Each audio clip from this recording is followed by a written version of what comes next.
It was an unremarkable afternoon in Washington, D.C., when an unusual package arrived at the White House. The box was small, wrapped in plain brown paper, but one detail immediately set apart.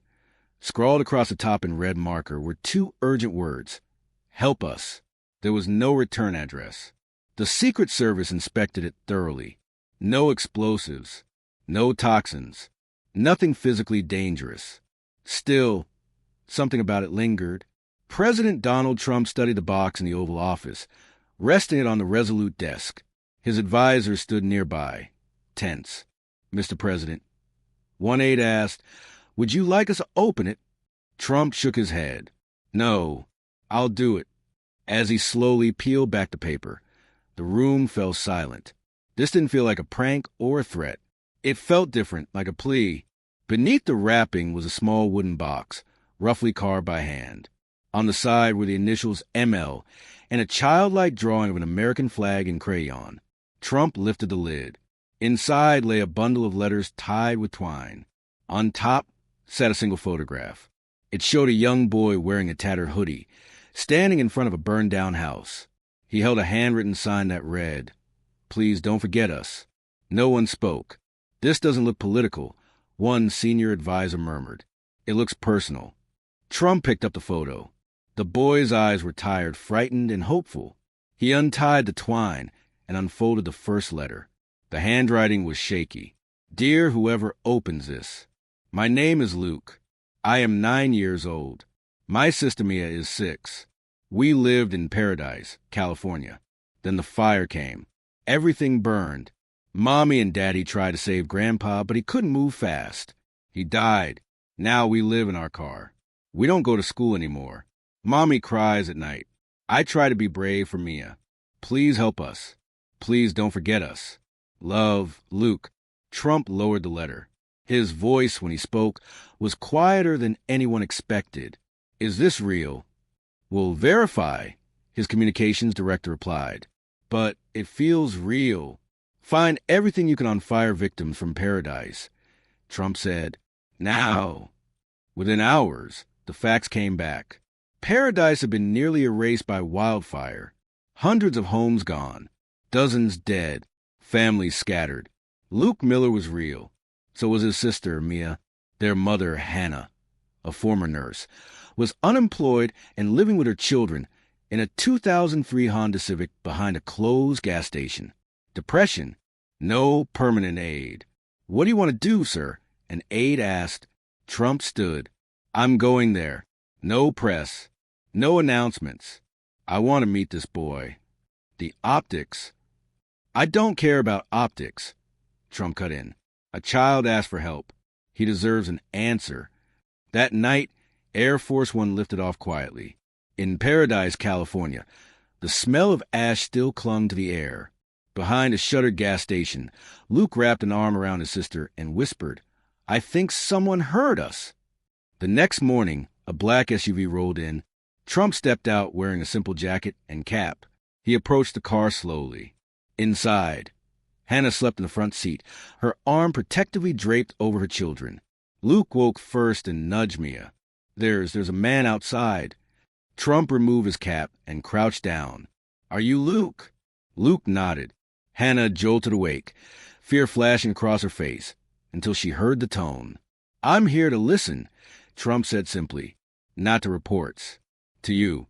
For the first time in months, someone hadn't looked past them. Hannah told their story, not just hers, but everyone's. Families who'd lost everything. People living in tents. Veterans, teachers, elderly couples forgotten after the headlines faded. "That box," she said softly, "wasn't just our letters. Luke collected them from others. He called it a hope box." Trump turned to Luke. "You did all that?" Luke nodded. "They gave them to me because I still believe in good people." Trump swallowed hard. Back in Washington, the box sat in the Situation Room. Not for war or intelligence, but for dignity. Trump read every letter. "This isn't just disaster recovery," he said. "This is about forgotten Americans." An aide spoke carefully. "Sir, sympathy is enough." "Then we act," Trump replied. "Housing, jobs, trauma care, fast-track help. We start in paradise. And Congress, we don't need permission to be decent, Trump said. I'll fund the first phase with my own salary, and I'll challenge every billionaire in this country to match me. Quietly, something began to move. Elon Musk pledged solar power for rebuilt homes. Dwayne Johnson funded mobile trauma counseling units. Oprah backed education programs for displaced children. There were no rallies, no slogans, just a wooden box, a child's handwriting, and a reminder that sometimes change doesn't start with power. It starts with being heard.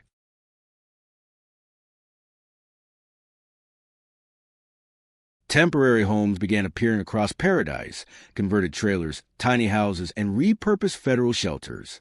Some had bunk beds, others small kitchens, but every one of them had the same essentials. Locks on the doors, warmth inside, and dignity restored. Luke and Mia were among the first families to move in. Luke stepped through the doorway and froze, his eyes wide. "We have a sink," he shouted, "and a bed." Hannah dropped to her knees and pulled both children into her arms. She cried, not from fear this time, but from relief. At a later press briefing, a reporter asked Trump, "Mr. President, why are you doing this?" He paused before answering. "Because a 9-year-old reminded me what leadership actually means," he said. "And if it takes 1,000 Lukes to wake us up, then we should listen to every one of them." And just like that, the Hope Box became something bigger than a gesture. It became a movement. Late one night, Trump sat alone in the Oval Office with the final letter from the box. This one was written in careful cursive. "Dear reader, I don't expect help. I've lived a long life. I lost my husband in Korea. My son died in the wildfire. My legs don't work much anymore, but I still stitch quilts. I give them to people sleeping on the street. My heart hurts more than my body. If you can't help me, that's okay. But please help the children." They didn't ask for any of this. With love, Martha Jean Carter, age 82. Trump set the letter down and stared at the desk, blinking hard. For once, there was no quick answer, only silence and resolve. He picked up the phone. "Find Martha Jean," he said. "I want to visit her myself." What remained of Martha Jean's house sat on the edge of a forgotten neighborhood, a patched-together porch, a simple wheelchair ramp. She never expected a knock that morning, much less from the President of the United States. Trump arrived with flowers and one of Luke's quilts, bringing the story full circle. "You're the first president who's ever visited me," Martha Jean said, smiling warmly as she wheeled forward. Trump sat beside her, not as a politician, but as a guest. "Your letter shook me," he said.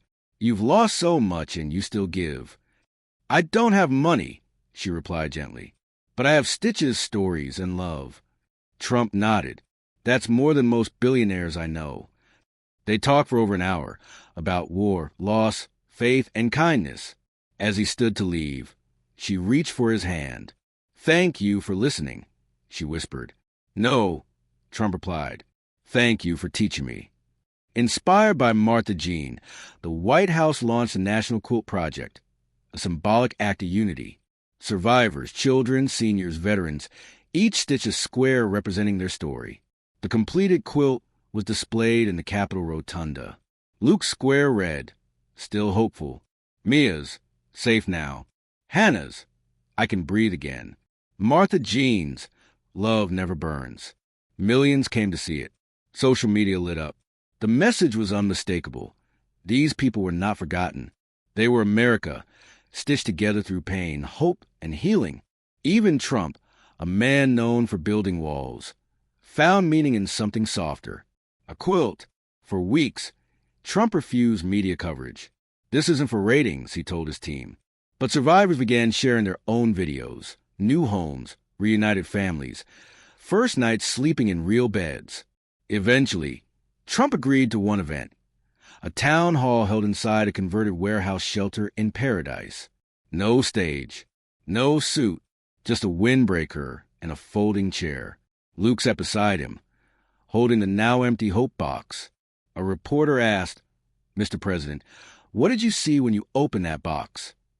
Trump glanced at Luke before answering. "I saw America," he said. Not its politics, its heart. And it broke mine. The room fell silent, then erupted. Not an applause for Trump, but for the people who refused to give up. Not everyone approved. Critics accused Trump of exploiting tragedy. Others warned of legal overreach and unsustainable funding. Trump responded simply, "If putting kids inside four walls is controversial, then I'll gladly take the heat. This isn't about my legacy. It's about their lives." Lawsuits followed. Budget debates raged. But public support overwhelmed the resistance. Doctors volunteered care. Retired teachers reopened classrooms. Formerly homeless veterans became mentors. Hope was no longer passive. It was active. Weeks later, Martha Jean's niece arrived at the White House carrying a gift, a quilt stitched by fire survivors and displaced families. This one just for Trump. At its center, in gold thread, were the words, "You listened. That was enough. You acted. That was everything." Trump placed the quilt in the Oval Office, not as decoration, but as a reminder of why the fight mattered. Luke was later invited to speak at a school fundraiser. Nervous and determined, he stepped to the microphone. "I'm just a kid," he said. "But when I saw people hurting, I thought, what if someone could help? So I packed a box, not with toys, with stories." He pointed toward the back of the room, where Trump stood quietly. He opened the box. He didn't throw it away. He didn't laugh. He helped. The room rose to its feet. While archiving the remaining letters, a volunteer found one hidden beneath the lining, written in crayon. "Dear whoever, we sleep in our van. It leaks when it rains. Mommy cries at night. I don't want to grow up if this is life. Please don't forget us. Love, Avery." Age 7. Trump read it and went still. "Have we found her?" he asked. They hadn't. A nationwide search began, not just for Avery, but for every child still unseen. 3 days later, a shelter volunteer recognized the handwriting. Avery and her mother, Elena, had been too afraid to register for aid, but they had followed the story. When Trump met them at a housing unit, Avery ran to him and grabbed his hand. "You read my letter?" she asked. "I did," he replied, "and I'll never forget it." She hugged him. Elena wept. "You were never invisible," Trump told her, "just unheard." Luke had another idea.